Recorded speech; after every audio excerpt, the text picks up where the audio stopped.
Okey dah. Okey.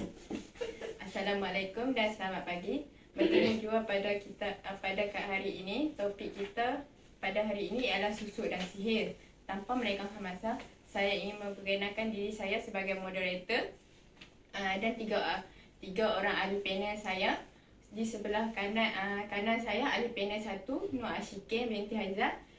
Di sebelah kanan hujung saya panel kedua Khadijah binti Mazlan, dan di sebelah kiri saya panel ketiga Mastura binti Muhammad Razi.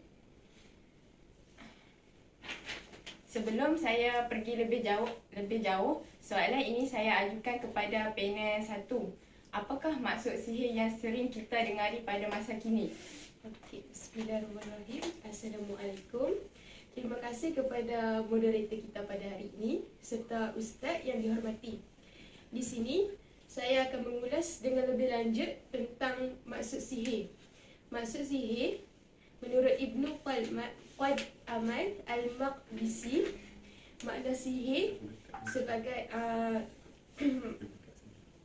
makna sihir sebagai ikatan-ikatan, jampi-jampi, perkataan yang dilontarkan secara lisan maupun tulisan ataupun melakukan sesuatu yang terkena sihir tanpa berinteraksi langsung dengannya.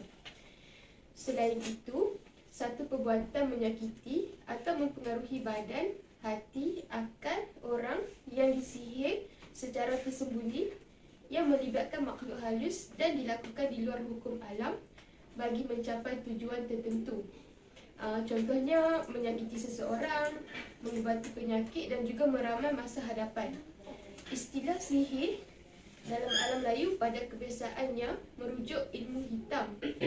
Pada masa kini, ramai masyarakat menggunakan sihir bagi tujuan memusnahkan atau membalas dendam kepada pihak yang tidak memusuhi. Itulah maksud sihir yang sebenarnya, moderator. Terima kasih kepada panel 1 atas penjelasan sebentar tadi.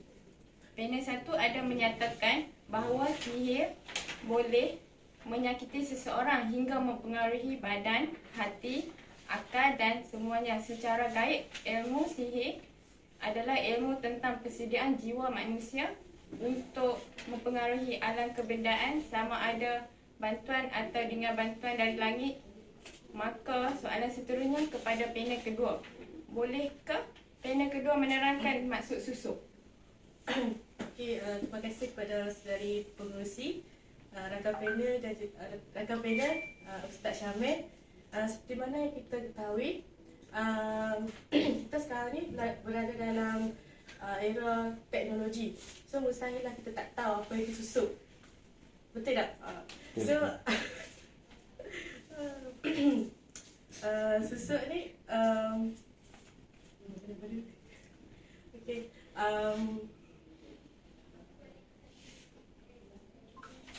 seperti tadi pengurusi kita ada mengajukan soalan mengenai apa itu susuk. Okey, susuk ni dia merupakan susuk ni kita sudah maklum bahawa dia digunakan secara berluasan lah, tak kira muda ataupun tua. Okey. Kalau kita tengok susuk ni dia memberi kesan kepada kehidupan masyarakat lah. Okey.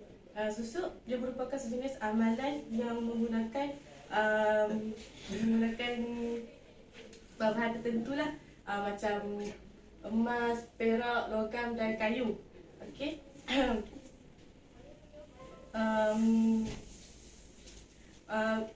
Kan kita gunakan bahan tertentu, so kita untuk nak buat susuk tu dia dimasukkan ke dalam badan seseorang lah, dengan jampi serapah semua tu. So kelebihan susuk ni dia untuk kecantikan, kesihatan dan lain-lain macam tu. Okey.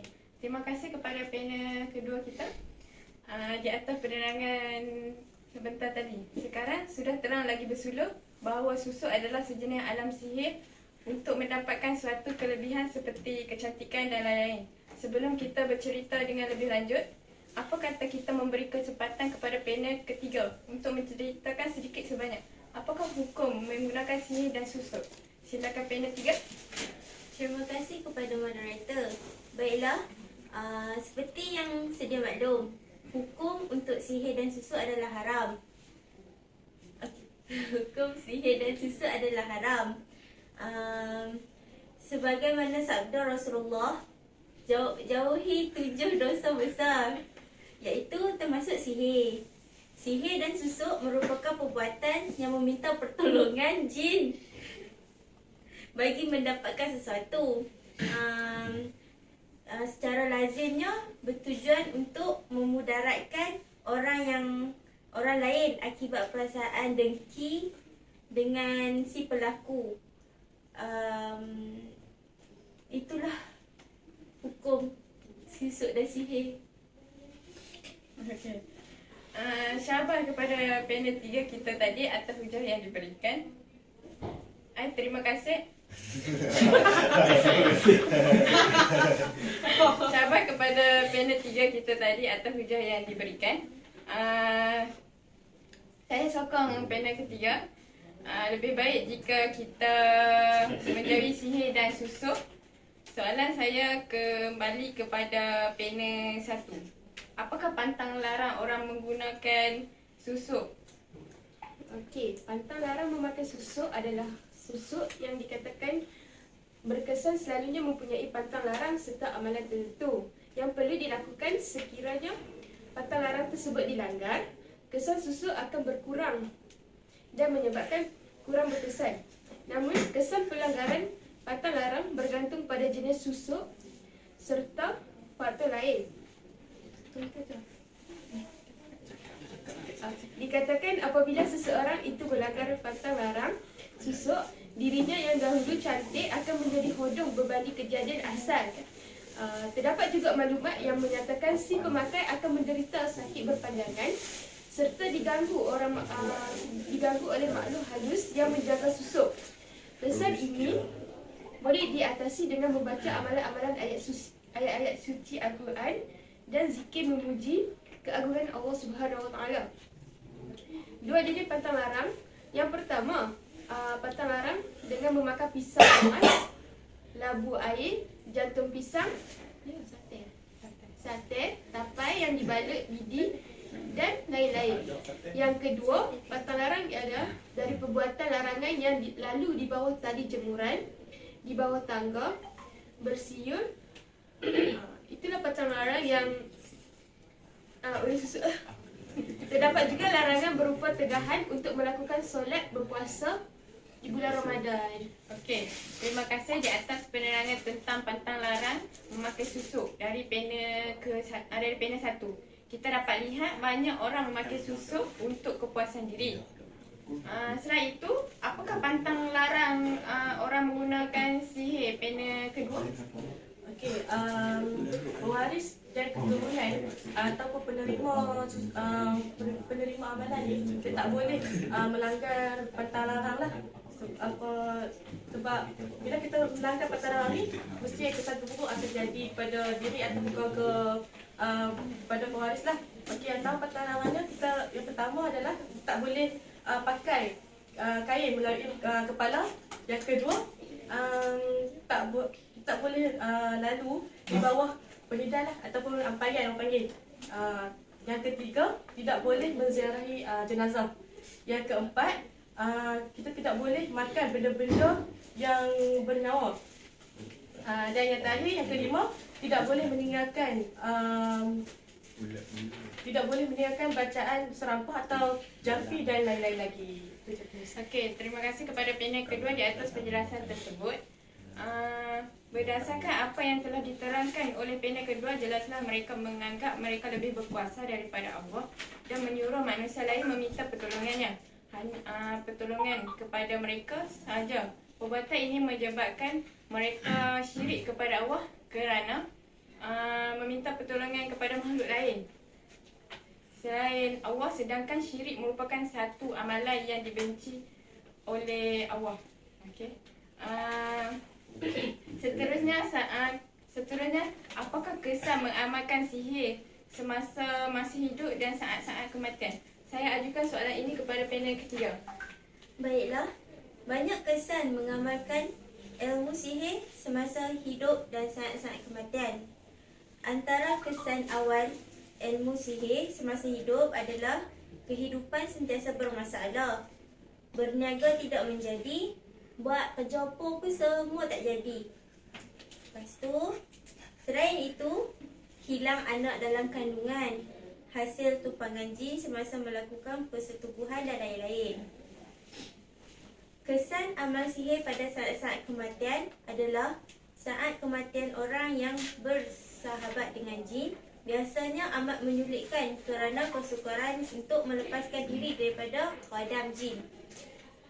Antara syarat-syarat untuk kematian atau memudahkan kematian iaitu bagi membolehkan jin khadam keluar ialah perlu membuka perabung rumah, atap rumah, bumbung.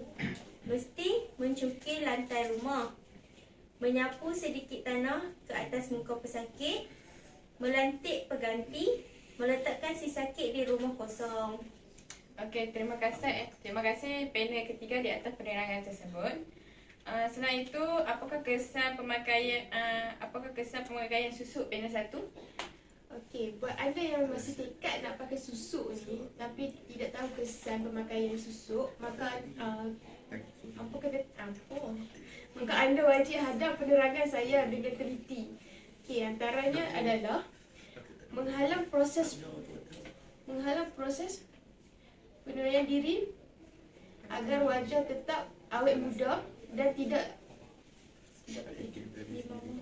dimamah manusia.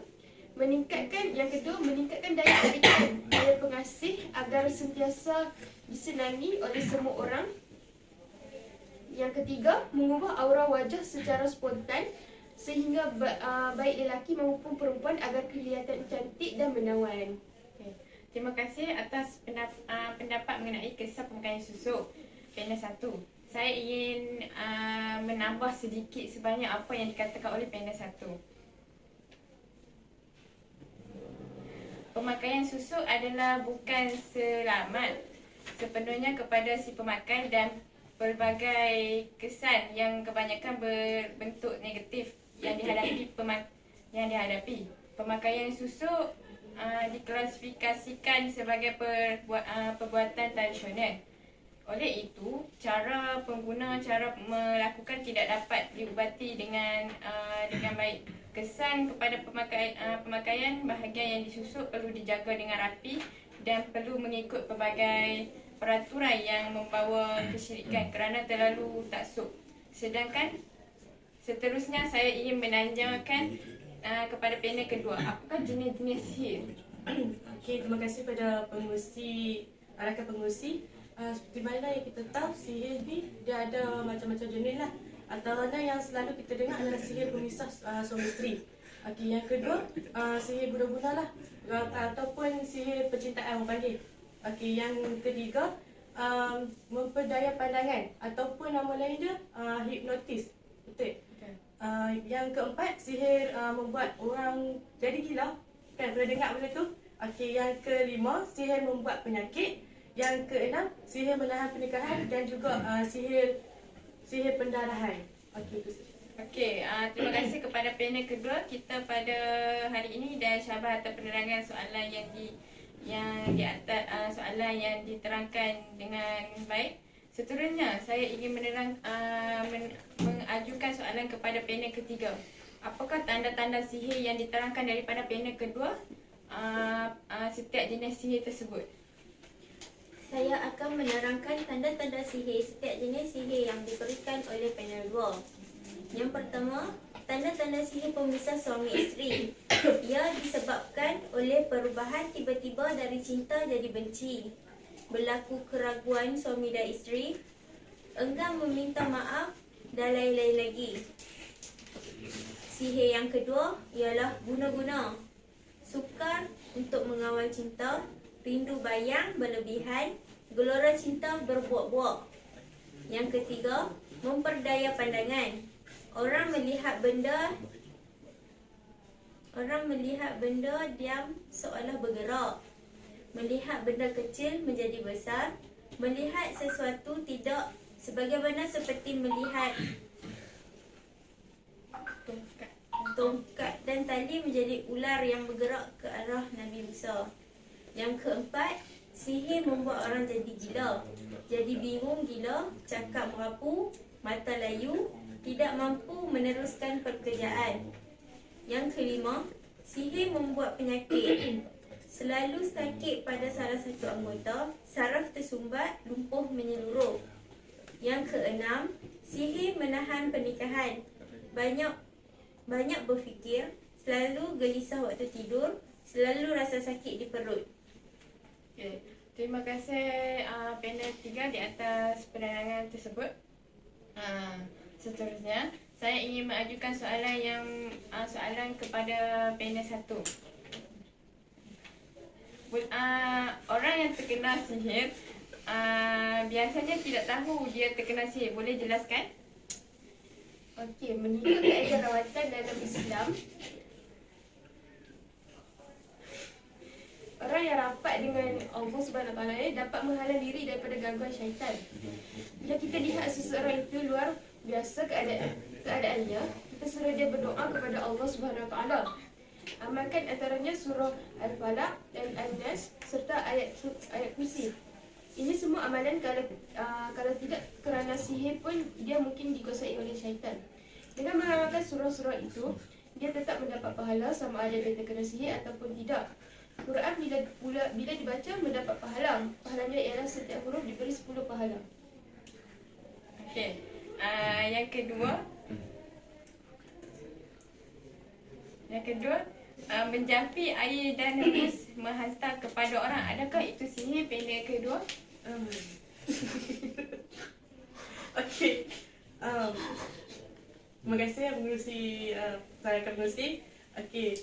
Jika jampi pada air jampi air jampi itu adalah sihir. Tetapi jika jampi dengan ayat Al-Quran ataupun kata-kata diizinkan adalah doa, terpulang kepada kita hendak sihir ataupun atau doa. Okey, soalan yang terakhir kepada panel ketiga kita. Adakah santau itu sebahagian daripada sihir dan bolehkah kita menghantar balik sihir itu kepada tuan mempunyainya? Santau biasanya mempunyai unsur gatal, bisa dan boleh mendatangkan pedih kepada seseorang yang terkena santau.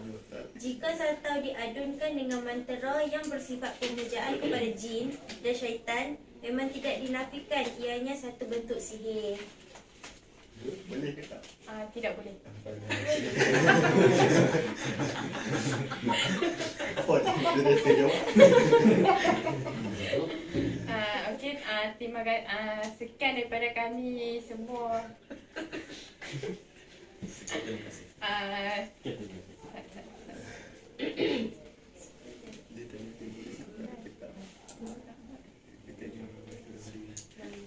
Okey, kesimpulannya sihir dan susuk ni adalah sejenis benda yang kita tak nampak lah. Kita buat ke orang apa yang macam sihir ni kita macam nak sihir dia, macam kita hasad dengki semua. Kalau susuk ni kita nak untuk mencantikkan segalanya. Macam tu. Okey, nampaknya matlamat mencuburi kita. Saya sudahi dengan saya sudahkan sampai di sini saja. Terima kasih. Terima kasih. Okey. Terima kasih.